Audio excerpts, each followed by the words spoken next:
Welcome back, everyone, to another episode of the Educational AD Podcast. We'll be right back with today's guest, but first, we want to give a shout out to our partners, We Coach, the Florida Coaches Coalition, Vital Signs Wall of Fame, and the Global Community of Women in High School Sports. These are four great organizations. You should really add them to your network. And now, don't hit that fast forward button. Don't. I'm watching you. Stay with us for the next 3 minutes. We're going to give our sponsors a shout out. These are all great companies I used as an AD or as a coach. You should be using them too. Here we go. We want to say thanks to Gipper for their support of the podcast. Gipper is the official social media graphics solution for us. And if you go to Gipper.com, their team is going to help you create world-class content for your school's social media channel.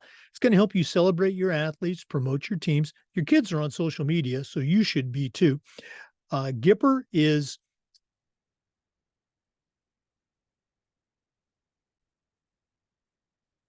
Gipper's professional graphic design made easy, and it's used by over 3,000 high school and college programs across the country. Go to Gipper.com, mention the podcast, you'll get a nice discount. That's Gipper.com. We also want to say thanks to Vital Signs Wall of Fame. If you're looking for a really cool way to display your school record boards or your school's Hall of Fame, go to vitalsignswalloffame.com. Check out their great touch screen consoles. When you're ready to buy, mention the podcast, this podcast, you'll get a nice discount. That's vitalsignswalloffame.com. We also want to say thanks to Huddle. Go to huddle.com and change the way you see the game. As a football coach, I used Huddle for years, but when I became an athletic director, I made sure that our school was a Huddle school, and our coaches just loved the tools that Huddle provided that allowed them to coach our kids at the highest level. Go to huddle.com, see why we believe in sports and teams believe in Huddle. Join the 8 million users. Turn your school into a Huddle school. We also want to say thanks to Sideline Interactive indoor score tables and video boards. Go to sidelineinteractive.com, schedule a live web demo, and see their scoreboards and their score tables in action. Their products not only generate income for your department, but they also create the ultimate game day experience for your student athletes. That's sidelineinteractive.com. Make sure you check them out today. We also want to say thank you to Hometown Ticketing, the leading digital ticketing provider to schools and colleges. Go to hometownticketing.com. It's digital ticketing that offers more support, more security, more customization. Hometownticketing.com. We also want to say thank you to Snap Mobile. Go to snapraise.com. That's the website, SnapRaise. Check out their entire suite of platforms designed to help you do your job better. If you're looking for a fundraiser, stop right here. SnapRaise is hands down the best fundraising platform out there. But you've got Snap Manage, Snap Store, Snap Connect, and a whole lot more. You can find them all at snapraise.com. We'd like to thank Home Campus for their support. Home Campus is the exclusive high school and state association management platform for us. It's also your one-stop platform for things like scheduling, student athlete eligibility and clearance, coaches clearance, and a whole lot more. As an AD, I used Home Campus every single day, and it was just fantastic, and it'll be the same for you. To find out how to join the Home Campus team, all you have to do is go to homecampus.com. That's homecampus.com. And we want to say thanks to Athletic Surveys by LifeTrack. Go to athleticsurveys.com. Their team will create a custom survey for your school that'll let you take the pulse of your parents and your student athletes. And that's a tremendously valuable tool to have. Athletic directors already hear back from the complainers, the 2% that want to gripe about everything. Athletic Surveys not only connects you with the 2%, they're going to connect you with the 98% that support your program. Go to athleticsurveys.com. Let them help you take your athletic program from good to great.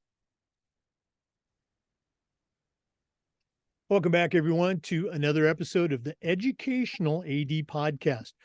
We're going a little bit north today to Georgia, and we're going to be visiting with Lee McCoy. Lee is the head golf coach for men and women at Columbus State University. That's a Division II school in Georgia. He's got a pretty strong golf background. He was a three-time All-American at the University of Georgia. He was the SEC Player of the Year. I'll say that again, SEC Player of the Year. Spent a few years on the Pro Tour, and now, as I said, he's the head coach at Columbus State University. We connected in a very strange way, but I'm glad we've got him on the show. I know most of our listeners as ADs and coaches, you were probably out on the golf course before you listened to this episode. I have the distinction in my group of being the worst golfer by a long way. So I think a lot of my friends are going to enjoy this one, and I will too. So Lee McCoy, welcome to the Educational AD Podcast. Thank you, sir. I appreciate it. Thanks for having me on. It was definitely an interesting connection, but I'm glad that it happened. Well, like all good connections, it started in a bar. So that's how I met my wife. So we're going to continue that tradition. Lee, we always like to let our listeners have a chance to get to know our guests. So give us that quick bio, where you were born, where you grew up. Maybe take us up through those UGA days of glory, and then we'll take our first break and hear a little bit more about your early career. But what's the Lee McCoy origin story? Yeah, I'll give you the highlights. So, you're down in Florida. I'm actually born in Tampa originally. So where they have the tour event down in Tampa, the Valspar in Innisbrook, that's where I grew up. I lived in that neighborhood from age, I think, 7 to 17. So very cool when I got to tee it up in that event eventually, but that's another story. I'm sure we'll get there. So grew up down there, ended up committing to play at the University of Georgia as a sophomore in high school. My parents always had a house in North Georgia. It was kind of their summer house. So ended up doing my senior year of high school up in North Georgia. Got me in-state tuition, saved my parents some money, saved Coach Hack some money, worked out great for everybody. So ended up playing at UGA for 4 years. Had a great time. Obviously still a huge Bulldog. And boy, is it a good time to be a Bulldog at that. I can't wait for college football season to start. But had a good career in college. Like you said, All-American a few times, had 7 wins, had some good scoring records and stuff like that. Got my 7 PGA Tour starts out of college. Didn't play too well in any of those 7 right out of the gate. Kind of struggled, missed a bunch of cuts. Played on PGA Tour Canada for a season, did pretty well up there. I think I finished 6th or 7th on the money list up there. That got me to the Korn Ferry Tour. Played 2 full seasons out there, and I think I've played 13 or 14 PGA Tour events, kind of mixed in. So I've never got full PGA Tour status, but played enough events out there to at least get to see what it was like and play with some really good players. Oh, absolutely. And again, I'm a big golf fan. I'm hopefully I'm not going off in the weeds here. A year ago, Netflix did that series on the Pro Golf Tour. Did you happen to catch any of those episodes? I did. Yeah, I watched it all. Yeah, sure. I thought, I mean, it was great entertainment as a pro yourself. How accurate of a portrayal was that? The home life, the travel, the trying to make cuts and things like that. Yeah, it was really cool. I mean, I enjoyed some parts of it. I was hoping for more, I guess, in some aspects. I wished it would have been a little bit more chronological and went kind of a little bit more in depth of, between certain players that were in contention in certain weeks. There were some really good down to the wire tournaments that didn't really seem to get any coverage. I was hoping it would be a little bit more broadly focused on a bunch of different players rather than just a select few. But yeah, I think it was a good insight into, how those guys balance their home life and their professional life and travel and everything that goes into it. You see Joel Dahman beating himself up, and that's a good little insight into what the majority of guys out there are going through, battling self-confidence issues and missing a bunch of cuts. And am I really good enough? And you'd think guys that once they got to the PGA Tour, they wouldn't have any self-confidence issues. But, every time you move up to the next rung, you're always going to have those doubts. And it takes a lot of good results, I think, to move past those doubts. Oh yeah, and I'm sure they probably had a dozen other stories that they had tape on, but those are the ones they ended up making the show out of. Let's go backwards a little bit. Let's go back to your high school days. The schools in Florida where I was an athletic director, we were very fortunate. We had, I'll say good golf programs. We didn't have state champions, but we had kids that played and we sent a few on, sent a couple of Florida State. I remember, maybe you can help me out on this. I remember one of our dads was telling us that there was a Florida high school, and this might have been back in the 90s or something, where on the high school team, they had three players that they all three went on to have decent PGA careers. Is that story ring a bell with you? It does, but I'm having a hard time placing it too. For So some while reason, you're thinking about that, what was your high school experience like in Florida? I know you said you spent your senior year in Georgia, but did you have a good high school team, or were you the one uh, that was carrying everybody?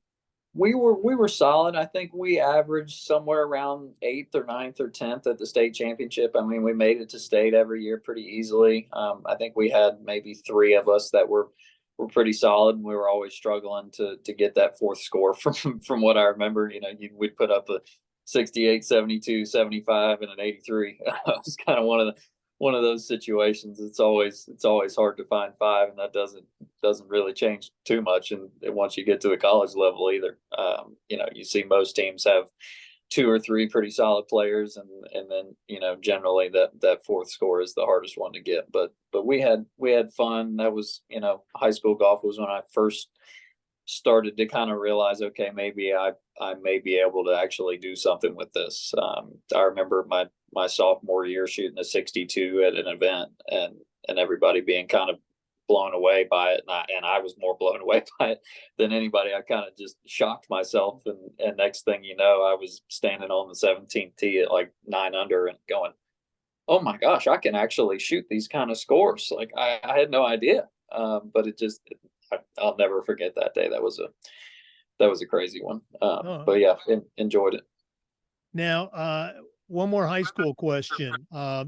Golfers, I mean, it's a very, technical sport. Of course, there's, mental and physical in there too, but it takes a lot of time to become that good. Were you able to participate in any other sports, let's say during junior high or high school, or is it always just the golf? Yeah, it's funny you say that. I always loved basketball growing up. But so I ended up going to tryouts for my high school basketball team my freshman year, and I always knew I was a lot better at golf than I was at basketball. I knew I wasn't going to be 6'7". So that was never a part of the question whether or not that was going to make me any money. But ended up making the team my freshman year, and went to our first team meeting, and he goes, all right, we'll get practice 6 days a week and games 1 day a week. Well, that's not going to work. That leaves absolutely zero time for golf. So I ended up not playing on the team, and just focusing on golf, as much as it pained me. And I love basketball, and still enjoying going and shooting around when I can. It just wasn't in the cards to be able to do both, unfortunately. Okay, now with your own Columbus State team, are there any 5-on-5, 3-on-3 games where you go out there and dominate them, or you guys you don't do that because of the injury risk?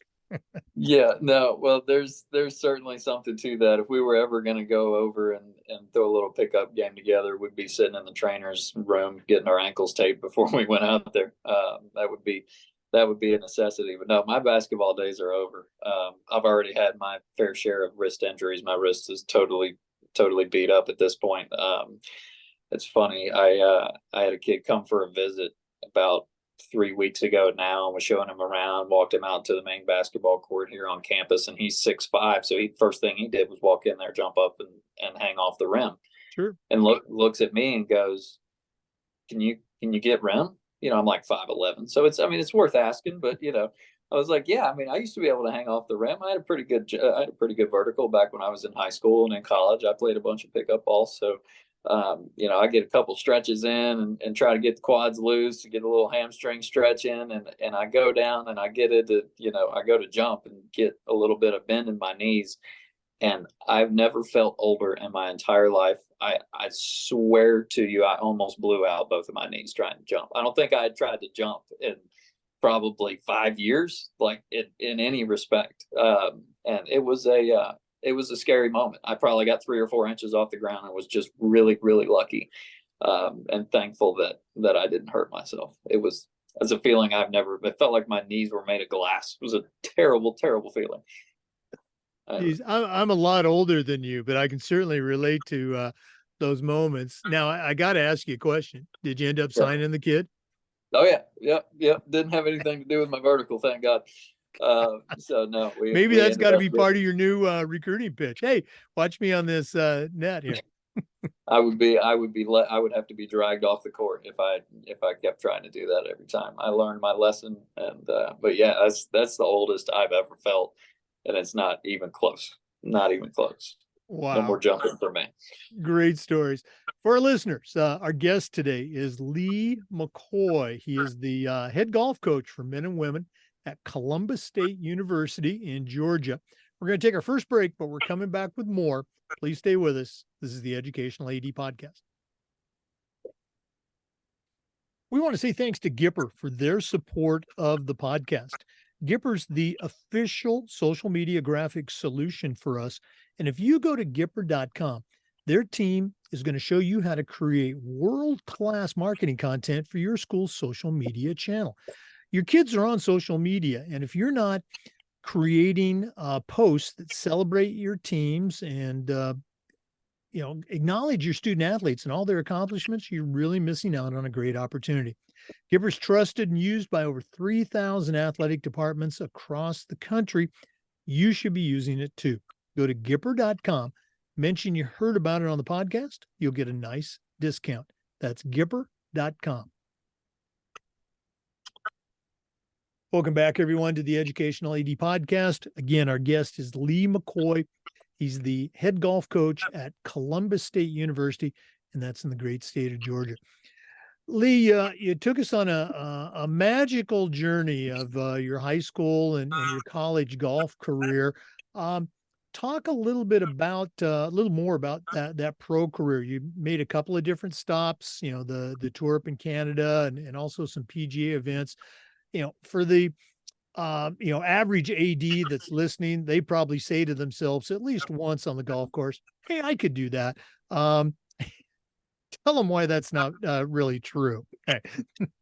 Oh, golf is just not one of those games you can pick up at 20 years old or even 18 or even really, 16, it seems like in most cases, and really get to that top level.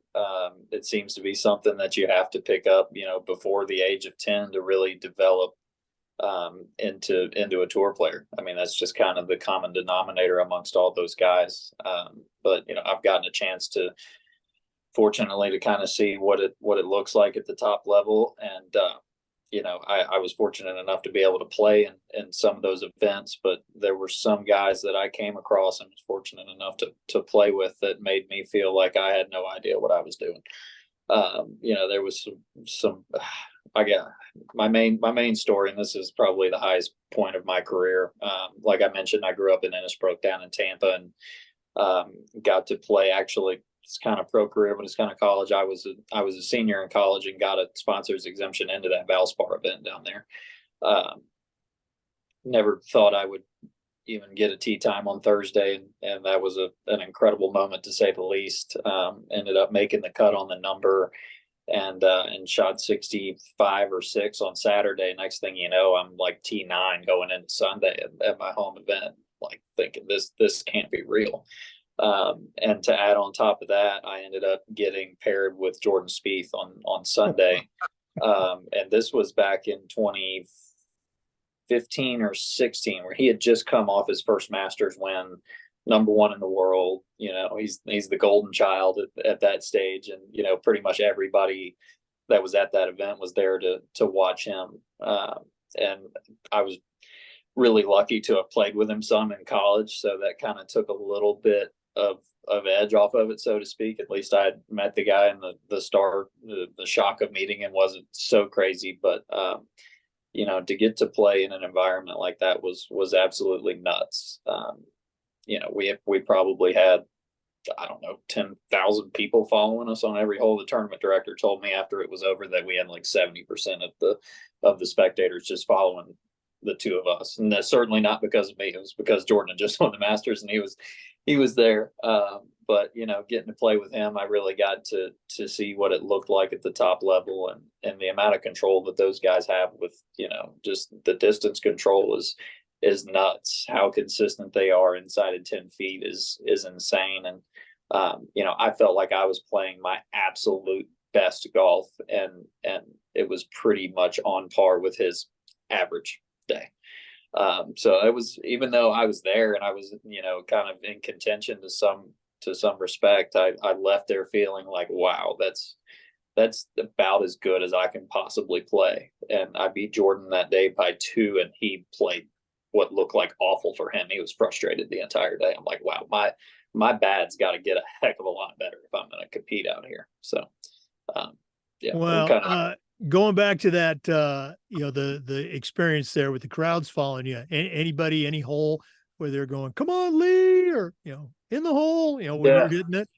I mean, yeah, there was a bunch of that. And I think as the day went on, people started to kind of figure out that I was the local kid and that I was in college. And, you know, when I was teeing off on the first tee, it was like, what's this kid doing up there? You know, it didn't make any sense to a lot of folks, but I think I birdied, I think 3 out of the first 5 holes, and now I'm 2 off the lead, and word started to kind of get around. It was weird. The first probably 7 or 8 holes, you could tell clearly that everybody was watching Jordan. So if Jordan finished out on the green first, everybody would leave. Yeah. So I would have to finish up my 3-footer while everybody and their brother was walking. And then by the back 9, and you know, I'm a few ahead of him at this point, I'm and a lot closer to the lead. People were starting to leave with me instead of him. That was nuts. I couldn't believe that. And there was one, I made like a 35-footer on the 12th hole for birdie, by far the longest putt I've made all week. And you know, it was that hole with the big Hooters tent, and it's, you know, more intoxicated folks on that hole by far than any other hole on the course. And when that putt went down, the roar was so loud, I could, the ground shook underneath my feet. Like, it was the strangest thing. I know I'll never feel it again. I'm okay with that. I'm just extremely lucky that I got to feel it one time. But we walked off of that green, and Jordan put his arm around me on the next tee box. He goes, man, I haven't heard one like that since Augusta. Like, I'm doing something right. That's pretty cool. So, you know, that was a while back, but now, you know, you run into Jordan at an event or something like that, you know, maybe in a bar, you know, hey, Spieth, remember that day of Valspar? Okay. Remember that? Or you don't go there? No, definitely not going there. Nothing but love and respect for the dude. If he even remembered me, I would be impressed. I was, you know, that's getting on, man. That's 8 years ago now, which, you know, when you're traveling every single week, that's a lifetime ago. You know, time can move a little bit slowly out there when it's one holiday and express after another. Well, what a great memory. You're always going to have that. That's great. Yep. Let's go and talk about the process that it brought you now to Columbus State. I'm going to guess, but you're going to tell us, you know, you left the tour you were a student assistant or GA for University of Georgia, where you played. Is that right? Correct. Yeah. So, kind of backtracking a little bit, I had a car accident not too awful long after I got out of college, and broke my wrist. Had it fixed, played for a year, had it fixed again, played for a year, kind of went down that path, and eventually it deteriorated to the point where I had to have it fused. And anyway, it was, you know, it's not like I just walked away because you know, whatever, I just couldn't practice anymore. Not an ideal situation, obviously, but once I realized that my playing career was over, you know, I ran out of eligibility when I turned pro, but I still had like 22 hours or something of college left to finish up. And if you want to be a college coach, as you well know, you have to have a degree. So for college coaching was always plan B. So I immediately went back and finished up my degree, and was fortunate enough to be a student assistant coach with the University of Georgia golf team this past year. Really enjoyed it. Got to travel with the team some, spent a ton of time on the range, just, kind of being a sounding board more than anything, talking to guys about the mental stuff, how to prepare, how to practice, and trying to beat them in chipping contests and stuff like that. It was a good time. Oh no, absolutely. I'm sure, they wanted to, take down the, SEC player of the year and All-American. And you were basically still their age, right? Yeah, well, I certainly still look like I'm their age. That's for sure. I'm 29, looking like I'm 18 over here. At some point, it's going to pay off for me. But no, it was. I think I was a lot more competitive when it came to the chipping contest than they were. Because by that point, the wrist had gotten to the point where it is now, where I can't really play. All I can do is beat you in a chipping contest. So I take it quite seriously. That's my whole outlet for competing. So I was giving it everything I had and got beat more often than I would like to admit, unfortunately. Well, I'm sure you had your share of victories too. For our listeners, once again, our guest is Lee McCoy. He's the head golf coach for men and women at Columbus State University in Georgia. We're going to take another quick break, but we're coming back with more. So please stay with us. This is the Educational AD Podcast. We want to say thanks to Vital Signs Wall of Fame for their support. Go to their website, vitalsignswalloffame.com. Check out their interactive touchscreen video consoles. When you're ready to purchase, mention the podcast. They'll give you a nice little discount. The Wall of Fame's interactive touchscreen video console. It's a great way to showcase your school record boards or your school's Hall of Fame, or just showcase your school's diverse history and your proudest moments. Go to vitalsignswalloffame.com to find out more information. We also want to say thanks to Huddle. Go to huddle.com and change the way you see the game. As a football coach, I used Huddle for years, and it was just fantastic. But when I became an athletic director, I made sure that our school was a Huddle school. And our coaches just loved the tools that Huddle provided that helped them coach our kids up to the highest level. Go to huddle.com.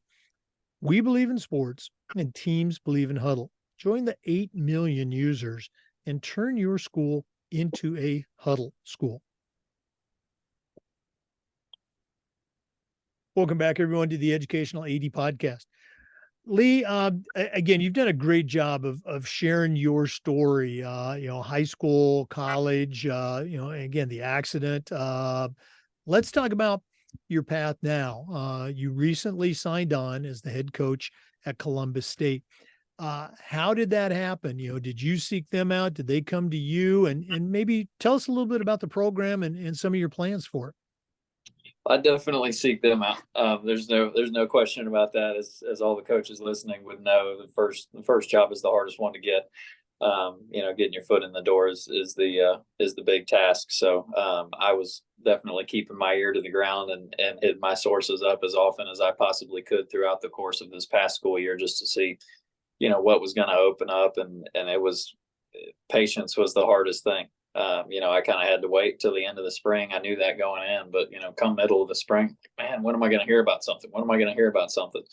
But it all kind of happened at once, and one day there's no jobs available, and the next thing you know, I've got 5 or 6 schools that I know the coaches and that sort of thing. So funny enough, I when I heard this job was available, I knew that one of the guys on the board here at the school is a guy that helps run the Haskins Award, which is given out to the top college golfer every year, and I was a runner up for that back in the day. So I went back with him and ended up meeting him out at one tournament that he went to, which happened to be regionals down at UGA, and just kind of chewed the fat with him for I think 3 or 4 hours, and got my foot in the door that way. Got to know the coach that I replaced, really good dude.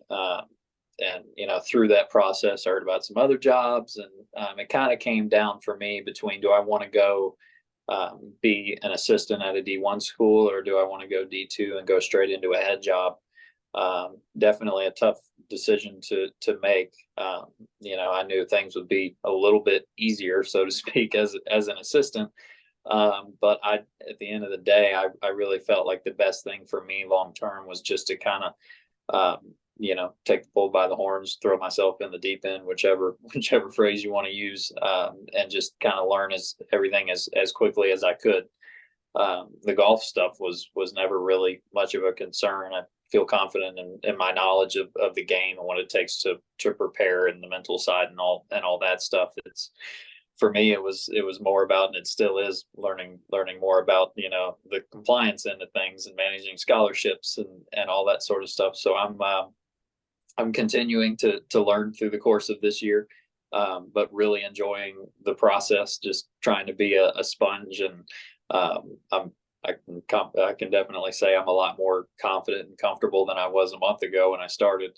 But everybody here at Columbus State has been awesome, and everybody's been extremely helpful in helping me learn everything along the way, and really grateful to them for giving me the opportunity.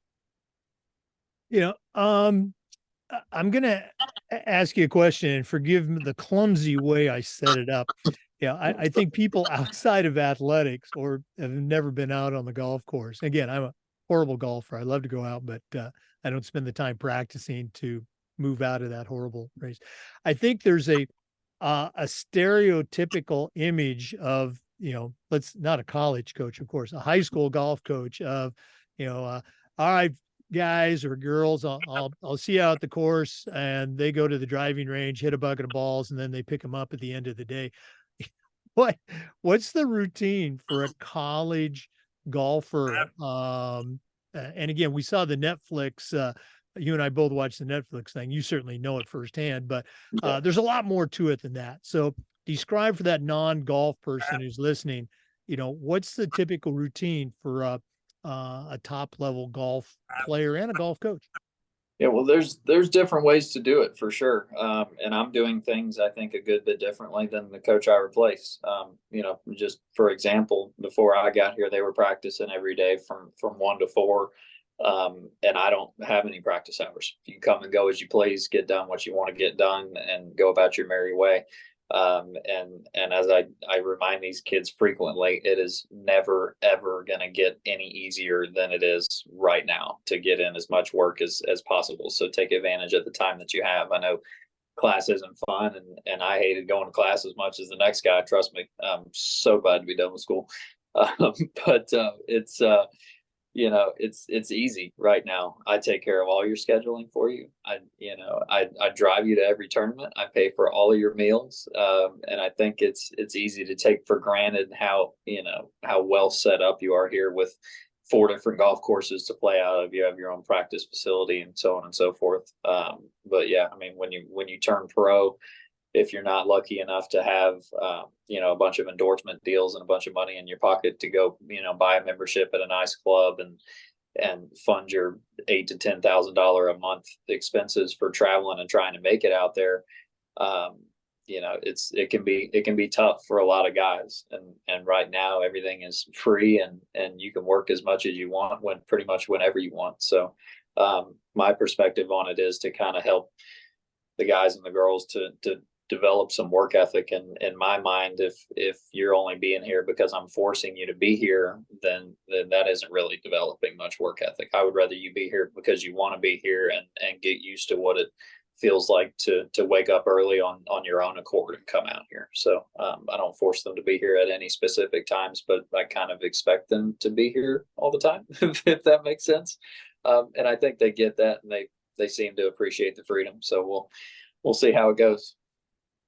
Now, I'm going to guess that when, you're recruiting a golfer, or maybe after they get on board, there's going to be those conferences, one-on-one where, hey, I've watched you play, and, you do this really well. I think you can get better at this. Is that where you see your role is kind of helping them design their training? For sure. I mean, a big part of it is teaching these kids how to practice.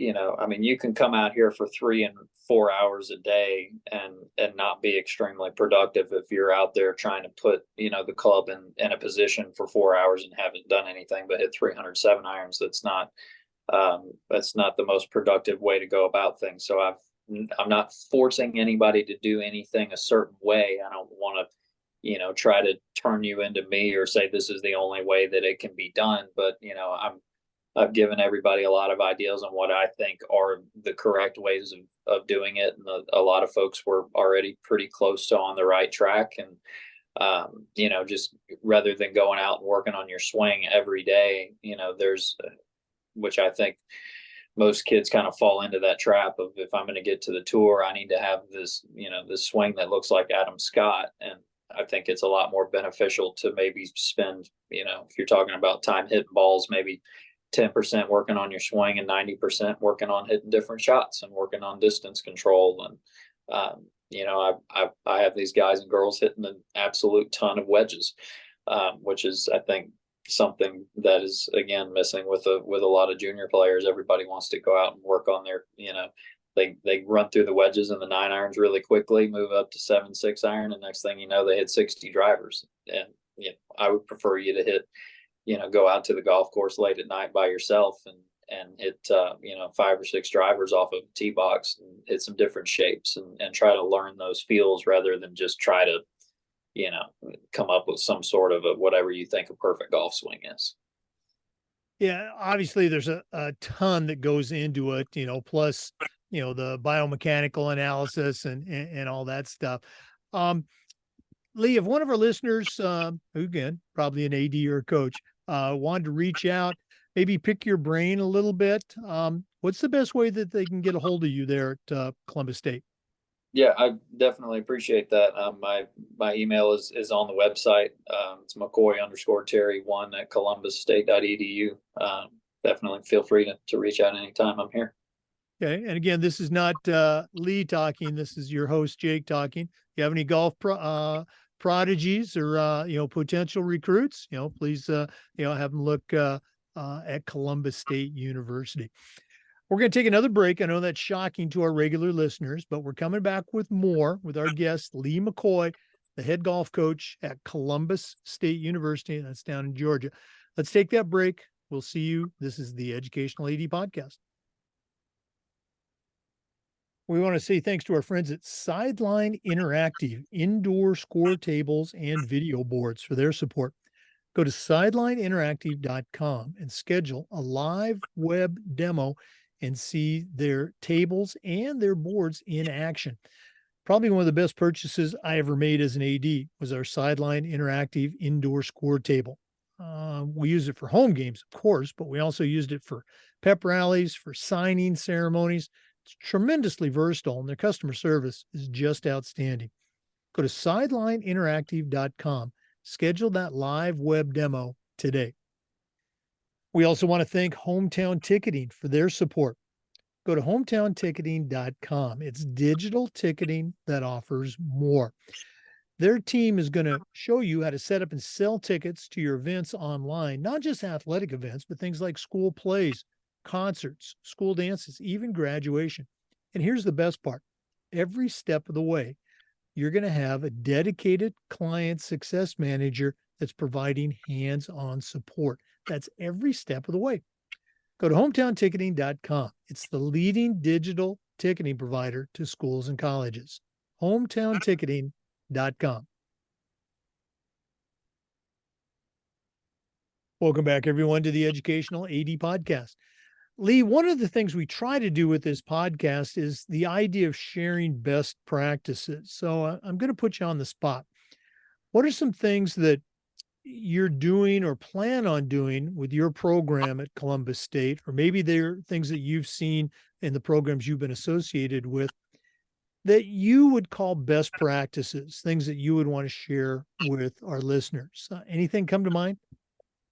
Yeah, I mean, I kind of go back to what we just talked about a minute ago, where, inspiring an environment that, kind of puts work ethic before anything else. I think I don't know how much this would apply to other sports. I think it's a great fit for golf. especially when you're lucky enough, like we are, to have our own practice facility, which we have access to 24 hours a day. Giving kids the freedom to come out and do their own thing on their own time and not feel like they're guided or having their hand held every single step of the way. In golf, when you turn pro, all of a sudden you've got all this time on your hands to do with whatever you want. And it can be a little bit overwhelming, I think, for some folks that have, been told when to be where every step of the day, every day of the week. So that's, I think, the most important thing that I'm doing for these kids is encouraging them to, to kind of go out of their way on their own time to get their work in, rather than me telling them what to do and when to do it. And again, this is your first year as the head coach, so I'm not trying to put you on the spot. Have you had to deal with, say, a student athlete or even with a parent, where, you were at odds or they were at odds with you on, how to do a particular thing? And, if so, how did you go about working that situation that every coach, every AD has to deal with? Yeah, I guess I've been fortunate. I mean, but I've done, I feel like I've done most of the right things in my first. I've only been here for not even 6 weeks, I don't think, yet. So I'm still definitely getting my feet wet. I haven't really had any altercations with any players or anything like that. It seems like people have been really hungry for knowledge and suggestions. So the majority of what I've been doing outside of, sitting behind a computer for the amount of time that I have doing scheduling and all that fun stuff, is just offering up tips on how to practice effectively. And I haven't had any bad feedback. If they haven't liked anything that I've had to say, they haven't given me any grief about anything. But one thing that I try to remind everybody whenever they do ask me for help with their swing or help with their putting or whatever is my main goal is to help these players find their own swing, find their own putting stroke. And it's going to be different for everybody. So I always go in with the mindset of reminding them, hey, I'm gonna give you some suggestions. Here's what I think, and here's what I see in your swing. But please, I'm begging you, tell me what feels good and tell me what feels horrible. Feel free to take any suggestion that I give you on your golf swing and throw it in the trash, because I've seen, you watch the way Victor Hovland swings the club. I was never able to play from the positions that he does. He's set up shut. I used to set up wide open, and that's just how things kind of panned out for me. So I'm trying to I think a lot of swing coaches and golf coaches in general try to mold their players into themselves. That's a swing coach's first instinct is, here's how your swing looks different than mine. I'm going to try to make you do it like I do it.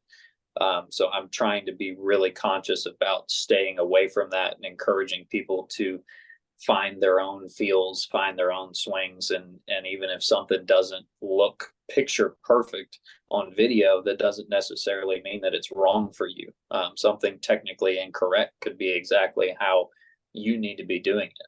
If you like to come back super duper shut with the face, and that's how you get a better feel of the club face going back, then that's how you need to be doing it. There's no right or wrong answer here. So I think that's one thing that I think kind of surprised a lot of players when I got here is, no, I don't have all the answers, because there is no answer when it comes to a lot of this stuff. But I can help you filter through some stuff and figure out what works for you and what doesn't.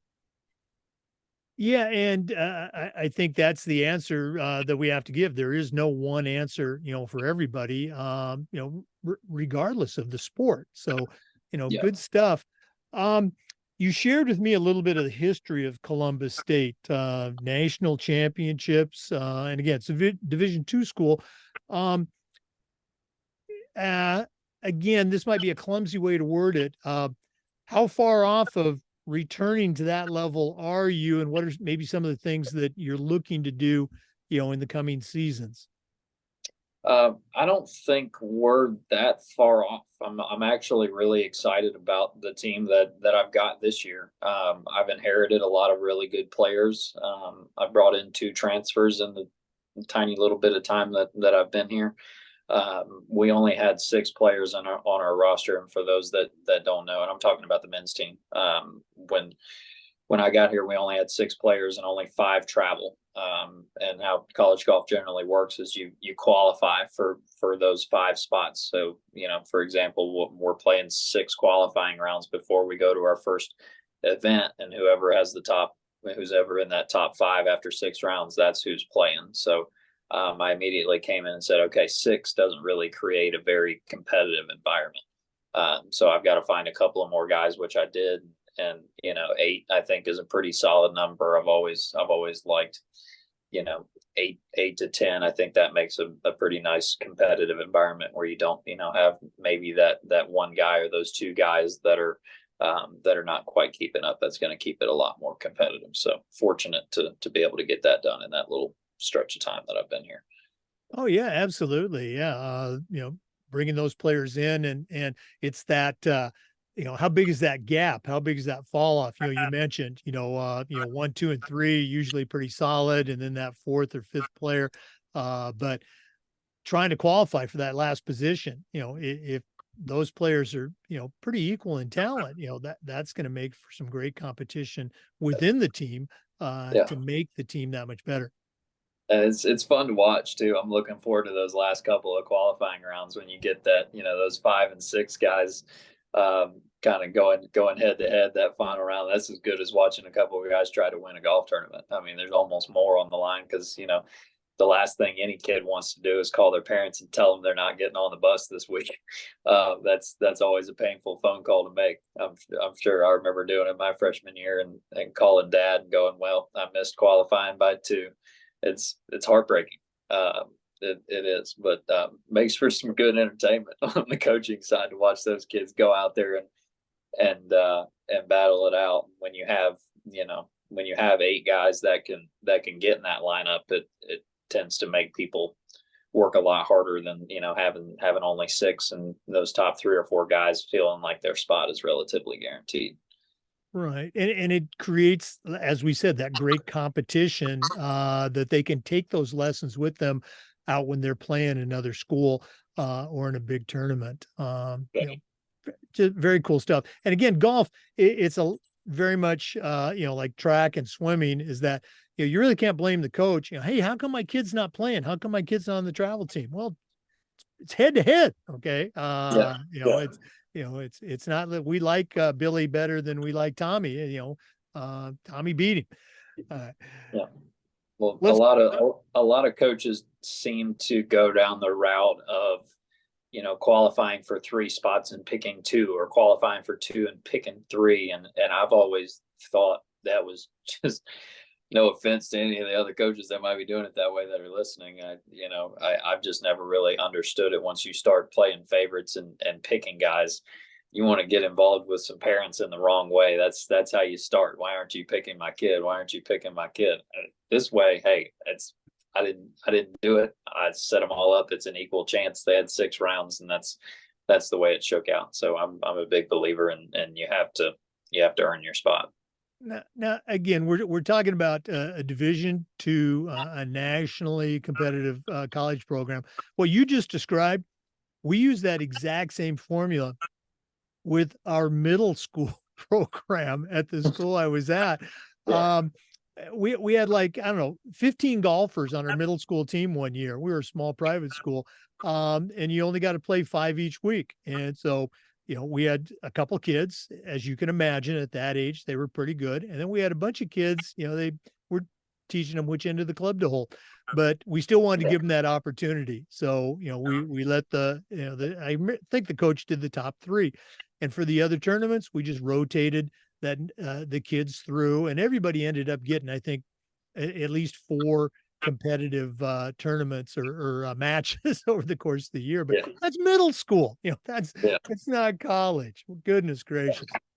Thanks for sharing that. We're going to go and take another break, but we're coming back. Once again, our guest is Lee McCoy, the head golf coach for men and women at Columbus State University in Georgia. Let's take that break.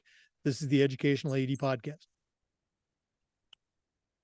We want to say thanks to our good friends at Snap Mobile for their support of the podcast. Go to snapraise.com. That's the website. They have an entire suite of platforms designed to help you do your job better. If you're looking for a fundraising platform, stop right here. SnapRaise is hands down the best one available. But there's so much more. You've got Snap Connect, Snap Store, Snap Manage. You can find them all at snapraise.com. That's snapraise.com. We also want to say thank you to Home Campus. Home Campus is the exclusive high school and state association management platform for the podcast. It's also your one-stop platform for things like scheduling, student athlete eligibility and clearance, coaches clearance, and a whole lot more. As an athletic director, I used Home Campus every single day, and it was just fantastic. To find out more about how Home Campus can help you, all you need to do is go to homecampus.com. That's homecampus.com. Make sure you check them out today. Welcome back, everyone, to the Educational AD Podcast. Lee, one of the topics that we've had pretty much since the podcast started has to do with the idea of coaching toughness. Now, 100 years ago, when I was in high school, our coaches would say things like, come on, you got to be tough, or come on, Jake, you got to suck it up. And I think we knew what they meant, and, we did it. In the many years since I was in high school, we have figured out much better ways to coach our kids, but I still feel toughness is an important aspect of sports and of life. So here's my question for you. How can a coach or an athletic director help a Generation Z kid to develop toughness while also being aware of the very real challenges that they face that I never had to go through back when I was in high school? Do you have any advice for us? I think it starts with kind of getting back to the little things. I'm a big believer in being on time. Stuff like that. I'm a big believer in getting good grades. If you show up late to a team meeting, or if you come back with a D in what I know is an easy class, you're gonna hear from me about it, and there may be some ramifications when it comes to that. I try to remind these kids that it's never going to get any easier than it is right now. If you decide to just pack it in for a day and not show up to practice, or take 3 days off even when you're feeling well, you can get away with that to some extent in college. But I try to remind them that this isn't what the real world looks like. I know this is a big step forward, and getting into college is a big deal, and you've got all this time, and that's great. But not showing up for your job for 3 days whenever you end up getting one, which you more than likely will, it's not, it just doesn't work that way. You got to put everything you can into whatever you're doing, your whole life going forward. So I try to preach that you just can't get away with those little things. So, just being on time, being accountable, getting good grades, just, it's about, to me, more than anything, it's about that little stuff, and learning how to be an accountable person as early as possible. Well, there's an old saying, it's the little things add up to be the big things. But you hit on a great point. I think it's critical with Generation Z kids, or with anybody, is just communicating. Hey, this is what we expect. This is what we mean. If you're talking about toughness, it's not, running through a brick wall. It's, as you said, getting up in the morning, going to class, doing your best in class, Yeah. Yeah. I think there's a general kind of vibe that I've picked up with some of and my generation was bad enough. So I can't throw too many stones at Gen Z. I'm just right there in front of them. So yeah, I can't throw too many stones, but I think a lot of kids out there seem to picture themselves at 40 years old with $20 million in the bank, and don't really have a clue in the world how it's going to happen. And that's troubling to say the least. There's got to be a plan. So I'm a big believer in having a plan, and trying to lay yourself out a roadmap. That's great for you to picture yourself on the PGA Tour and in the top 10 in the world, but it's a lot more useful to lay out a roadmap of exactly how you're going to get there. What do you really think it's going to take?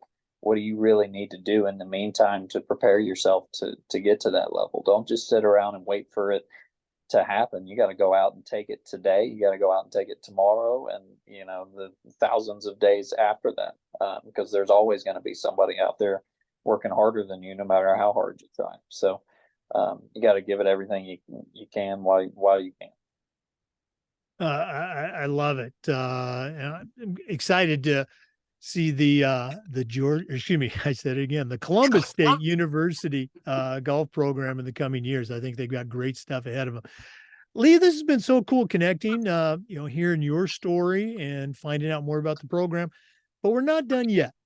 We always wrap up with the athletic director's toolbox, and sometimes we call it the coach's toolbox.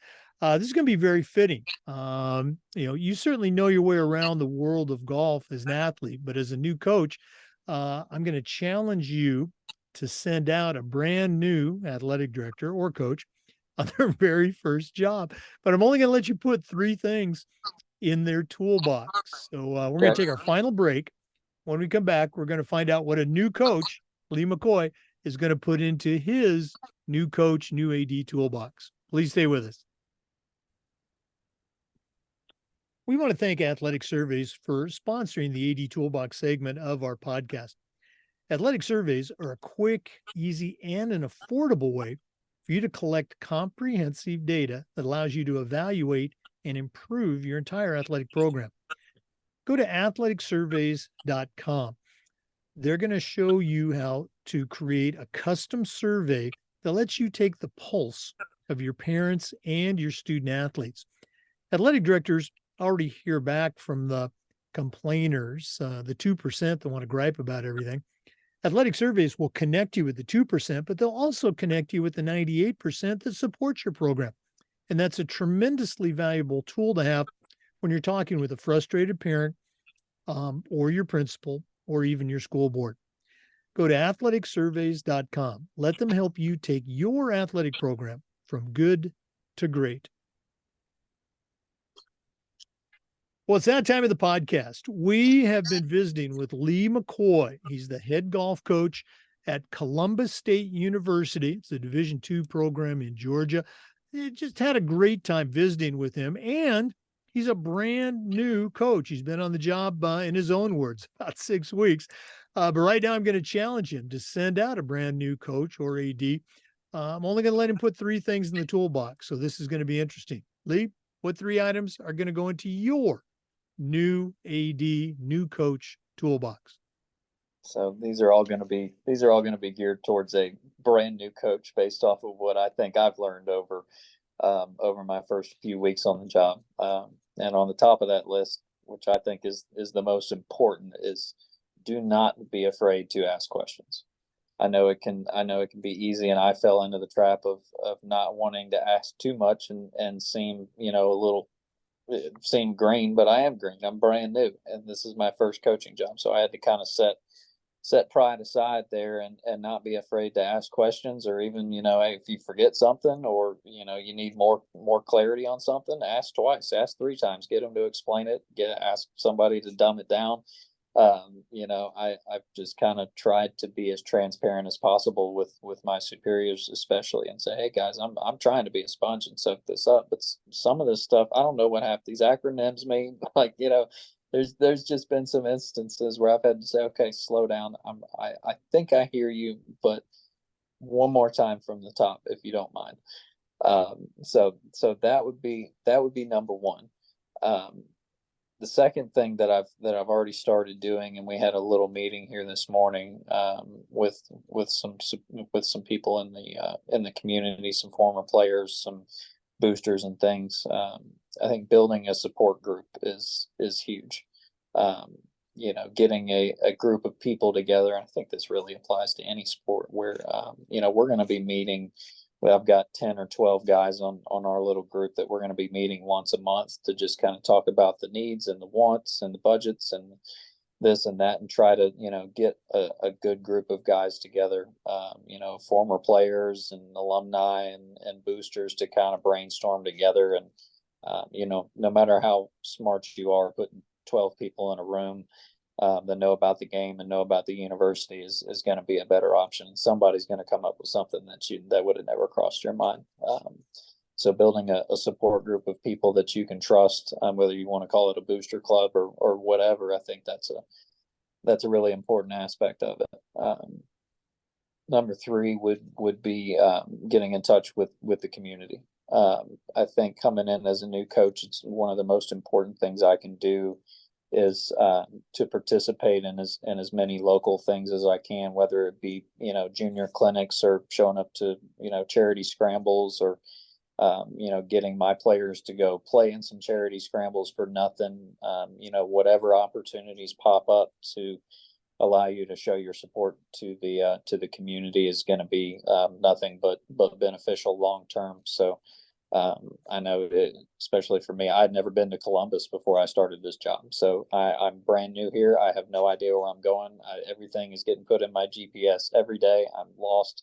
But I'm doing my best to try to get in touch and get to know as many people in this community that are involved in any way near golf, and try to support all those folks to the best of my ability. Well, you probably saw me scribbling those tool tips down. Very impressive for a young new coach right out of the gate. All three of those are, at or near the top 5 of all the tools that we've collected over the 3 years that we've been doing this. So, well Awesome. done. Sounds like you've got I'm on some the right good track. you got some good tools. All right. Hey, we had a little recording hiccup there, but we're back now. Lee, again, great tools for any coach or athletic director.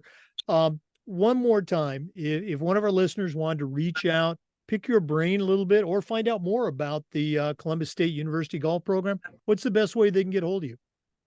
Yeah, the email is on the website. It's McCoy_Terry, TERRY, the number 1 at columbusstate.edu. Don't hesitate to reach out. Well, Lee, all the best to you and the Cougar golfers, both the men and women, this coming season and beyond, and all the best to you, in your coaching career. Thank you so much, sir. I appreciate it. Appreciate you having me on. Oh, absolutely. You were great. For our listeners, we do this just about every day, and we upload the Zoom recordings to the Educational AD Podcast YouTube channel. Of course, we appreciate you listening. Come back next time for another great interview, and just about every day for new content on the Educational AD Podcast. We'll see you next time.